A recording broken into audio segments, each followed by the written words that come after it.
Hi అండి అందరికీ. ఇవాళైతే వంకాయ ఆలుగడ్డ కాంబినేషన్లో అయితే కర్రీ అయితే ప్రిపేర్ చేస్తున్నానండి. వీటి రెండిటి కాంబినేషన్లో అయితే కర్రీ సూపర్ ఉంటుంది. మనకి రైస్లోకి, రోటీ, పూరి దేంట్లోకైనా ఎవర్ గ్రీన్ కాంబినేషన్ అండి.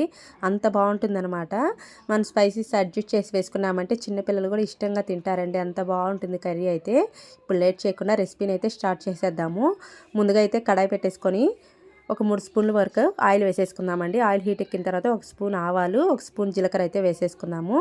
ఆవాలు, జీలకర్ర చిటపటలాడిన తర్వాత ఉల్లిపాయ ముక్కలు, కరివేపాకు వేసుకుందాం. నేనైతే ఇక్కడ ఒక పెద్ద సైజు ఆనియన్ని సన్నగా చాప్ చేసి వేసుకుంటున్నాను. ఉల్లిపాయ ముక్కలు, కరివేపాకు కూడా వేసేసుకుందాం. ఆవాలు అవి చిటపటలాడిన తర్వాత ఉల్లిపాయ ముక్కలు పెద్దగా కలర్ చేంజ్ అవ్వాల్సిన అవసరం ఏం లేదండి. ఒక 50% వరకు మనకి ఉల్లిపాయ ముక్కలు కలర్ చేంజ్ అయితే సరిపోతుంది.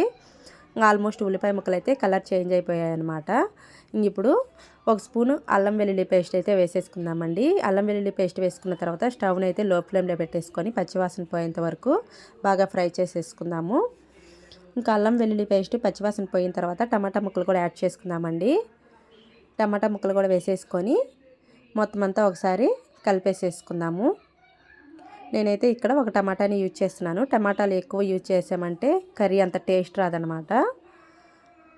ఇంకా టమాటా వేసేసుకొని మొత్తం అంతా మిక్స్ చేసేసిన తర్వాత సన్నగా పొడవుగా కట్ చేసుకున్న వంకాయ ముక్కలు, ఆలుగడ్డ ముక్కలు అయితే వేసుకుందామండి. ఆలుగడ్డ ముక్కలు కొంచెం పెద్ద సైజులో కట్ చేసి వేసుకుంటే బాగుంటుంది అనమాట కర్రీకి. ఇంక ఈ విధంగా వేసేసుకొని స్పైసెస్ అన్నీ యాడ్ చేసుకుందాము. మన టేస్ట్కి తగ్గట్టు సాల్టు, ఒక హాఫ్ స్పూను పసుపు, మన స్పైసీ తగ్గట్టు కారం అండి. చిన్నపిల్లలు ఉంటే కారం చూసి వేసుకుంటే మనం ఎంత కారం తినగలుగుతామో అంత వేసేసుకుంటే సరిపోతుంది అనమాట. అంతా ఇంత ఏమి ఉండదు.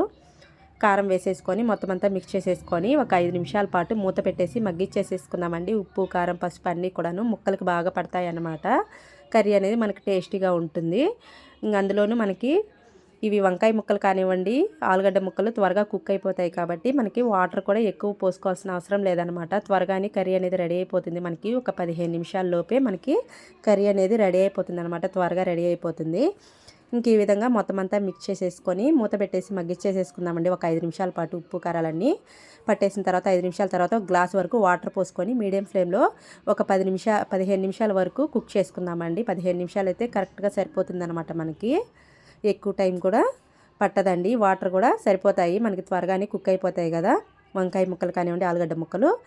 ఇంక ఈ విధంగా మనకి కుక్ అయ్యేటప్పుడు 1.5 స్పూన్ వరకు ధనియా పౌడరు, ఒక half spoon chicken masala add చేసుకుందామండి. ఇంతే అండి, సింపుల్ రెసిపీ, చాలా బాగుంటుంది. మనము ధనియా పౌడరు, చికెన్ మసాలా వేసేసుకొని ఒక 5 నిమిషాల పాటు మళ్ళీ కుక్ చేసేసుకుందామండి. ఆ వాటర్ అన్నీ కూడా పీల్చేస్తాయి అన్నమాట. మనకి గ్రేవీ అనేది ఈ థిక్నెస్లో రావాలి. అప్పుడు కర్రీ అనేది చాలా టేస్టీగా ఉంటుందండి. చూసారు కదా, గ్రేవీ అనేది ఈ స్ట్రక్చర్లో ఉందంటే మనకి చపాతీలోకైనా, రైస్లోకైనా, దేంట్లోకైనా సూపర్గా ఉంటుంది. కర్రీ ఫైనల్ లుక్ అయితే ఇదండి.